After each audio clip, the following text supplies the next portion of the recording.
There is a moment almost every morning in a small kitchen in Osaka where a woman named Emiko watches a video of an American breakfast table and quietly sets down her chopsticks. She doesn't laugh, she doesn't judge, she just tilts her head the way people do when something doesn't compute. Because what she is looking at isn't just a meal to her. It's a warning sign shaped by the way she was raised. Not every person in her country would react the same way, but enough of them would recognize the feeling that it's worth paying attention to. If you've ever eaten breakfast without thinking twice about it, what you're about to hear might quietly change the way you sit down at your own table tomorrow morning. This isn't about food, not really. It's about something underneath the food. A rhythm. A relationship with the first hour of your day. And once you see it, you can't unsee it. So let's start with the first one because it's the one that surprises people the most. Picture a kitchen counter in the early morning light. A bowl, a spoon clinking against ceramic. Someone pouring milk over cereal while still half asleep. Eyes barely open, phone already in the other hand. In many traditional Japanese households, this scene reads as almost backwards. Not because cereal is unusual, but because of what's missing. There's no warmth, no steam rising, no sound of something being prepared with your hands, even briefly. A breakfast built on that older logic, even a simple one, almost always includes something warm. Miso soup, rice, sometimes just a warm egg. The reasoning isn't really about nutrition alone, though that matters too. It's about easing the body into the day instead of just filling it. Some nutrition-minded cooks in Japan will tell you that cold food first thing feels like rushing, even when you're not in a hurry. It's less a scientific law and more a lived pattern, passed down quietly, meal after meal, generation after generation. That's habit number one. Starting the day cold when the body, at least in this tradition, is treated as something that deserves a gentler entrance. Think about the last time you felt genuinely alert within the first 10 minutes of waking, without coffee, without forcing it. If you can't remember, that might be worth noticing. Warmth in the morning isn't a scientific requirement, but plenty of people who've tried both ways describe a real difference. Something closer to ease instead of a jolt. Skip that gentler entrance enough mornings in a row, and you may simply stop expecting mornings to feel easy at all. Here's the second one, and it might sting a little. Think about the last time you ate breakfast standing up. Maybe over the sink. Maybe leaning against the counter with one hand on your bag, already halfway out the door. In most Western households, this isn't even considered strange. It's just efficient. You eat while you move because time is the scarcest resource of the morning. But in many households that still hold on to older customs, eating while standing, especially at home, carries a kind of discomfort. Sitting down to eat, even for 5 minutes, gets treated as a small ritual of respect, both for the food and for yourself. There's a phrase that captures this. Itadakimasu, said quietly before the first bite. It's not really about religion. It's about pausing, even briefly, to acknowledge that this moment matters. When you eat standing, rushing, distracted, you're not just skipping a custom. You're skipping a small pause that many people, across many cultures, describe as calming once they actually try it. Skip that pause often enough, and your whole morning can inherit a low hum of urgency you never consciously chose. That's the invisible cost of habit number 2. Here's a small experiment you can run on yourself without even trying. Notice just once how you feel exactly 90 minutes after breakfast that was mostly sugar, a pastry, a sweetened coffee, nothing else on the plate. At the moment of eating, it feels indulgent, almost celebratory. A small reward before the day gets hard. Whether that 90-minute crash actually happens depends on more than the sugar alone. How much fiber came with it? Whether there was any protein nearby, your own metabolism, which is yours alone and nobody else's. But for a lot of people, that combination of fast sugar and nothing to slow it down does produce a familiar dip. Not tiredness exactly, more like irritability. A fog that shows up right when focus matters most. Traditional breakfasts built around protein, a little fat, some fiber, something fermented, tend to avoid that particular dip, not because sugar is forbidden, but because nothing spikes and crashes on its own. It's not about restriction, it's about stability. A breakfast that holds you instead of one that lifts you briefly and then drops you. That's habit 3, and it's probably affecting more of your afternoons than you've realized. Think about how many times you've blamed a slow, foggy afternoon on your job, on your workload, on simply not sleeping enough when the real culprit was sitting quietly on a plate 10 hours earlier. It's an easy thing to miss because the collapse doesn't happen right after the meal. It happens later, disguised as something else entirely, wearing the mask of stress instead of the mask of sugar. Let's slow down for a second. There's a version of breakfast that isn't really breakfast at all. It's breakfast performed for a screen, a phone propped against a napkin holder, eyes scanning messages while the fork moves almost automatically, barely registering flavor, barely registering fullness. There's a term for this in Japanese that roughly translates to eating without presence, and it points at something researchers studying mindful eating have circled around too, without ever fully agreeing on the mechanism. People who eat while distracted often report feeling hungry again sooner or a low background dissatisfaction all day, like something is missing without being able to say exactly what. Nobody can promise your brain works like a simple switch, registering food only when watched. But enough people notice the same pattern, meal after meal, that it's hard to dismiss as coincidence. That's habit 4, eating breakfast that your mind never actually attended. Now here's where it gets a little uncomfortable because this next one touches something personal. Picture someone skipping breakfast entirely. Not because they're not hungry, but because they've convinced themselves it saves time, saves calories, saves effort. In many Western routines, this has quietly become a badge of discipline. I don't have time for breakfast. I'm too busy for breakfast. Some people even say it with a strange kind of pride. In many traditional households, skipping breakfast isn't seen as discipline. It's seen as a form of self-neglect disguised as productivity. There's an old belief, still present in some families, that a person who skips the first meal is quietly telling themselves they don't matter enough to be taken care of.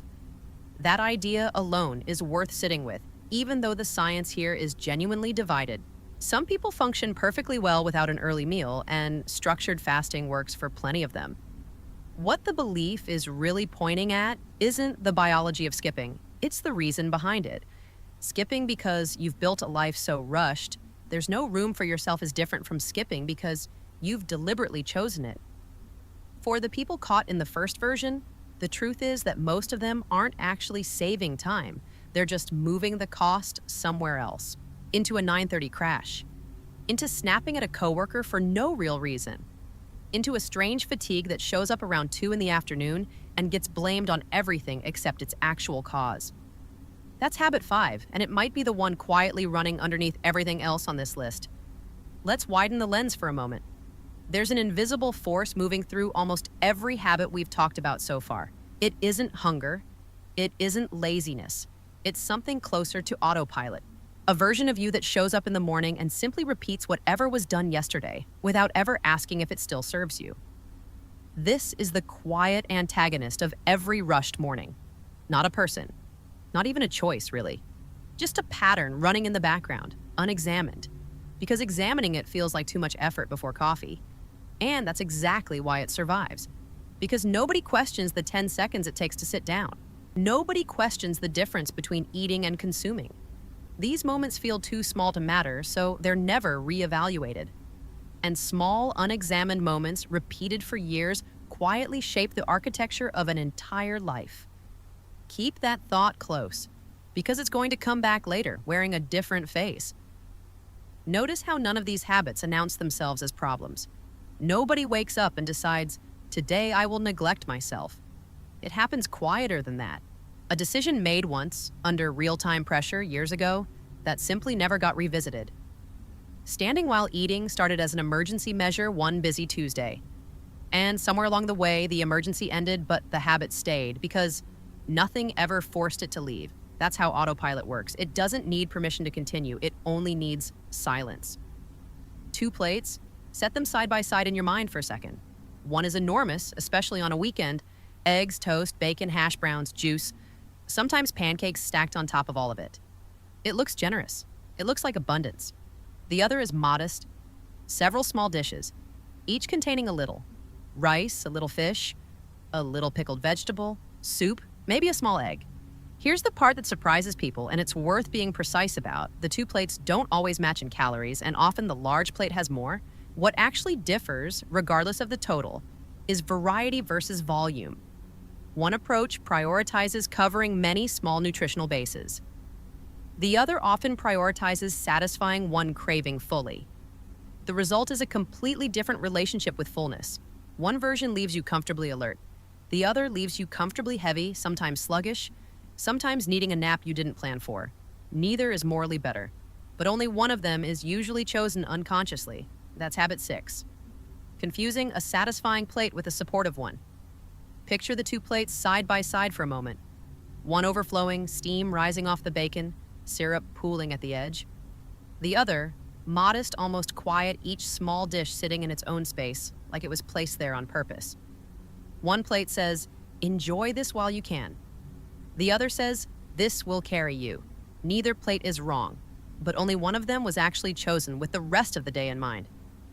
Here's a question worth sitting with for a moment. When was the last time you ate breakfast with someone else? Actually at the same table at the same time, without a screen between you? For a lot of households everywhere, not just in the West, the honest answer is, it's been a while. Everyone eats on their own schedule now. Someone leaves early, someone sleeps in. Breakfast becomes a solo transaction instead of a shared moment. And this is happening in plenty of Japanese homes too, especially in busy cities, especially among people working long hours.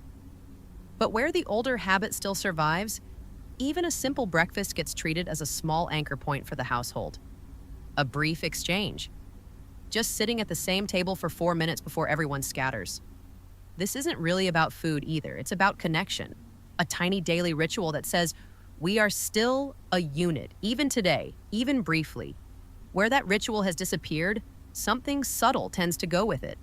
Not something you'd notice missing on any single day, but something that, over months, quietly changes how connected a household feels. That's habit 7, turning breakfast into isolation instead of connection. Now, here's where things start to shift, because up until now, this has felt like a list. But it isn't a list. It never was. Every single habit we've walked through, cold food, standing while eating, sugar without balance, distracted eating, skipping meals, oversized portions, eating alone, they all trace back to the exact same root. They are all different symptoms of the same disease, treating the morning as an obstacle instead of a foundation. That's the real subject of this entire story. Not breakfast, not culture, not Japan versus the West. It's about whether you experience your first hour or simply survive it. And once you see that, habit 8 comes almost for free. A hand, moving food to a mouth, eyes unfocused, staring past the plate.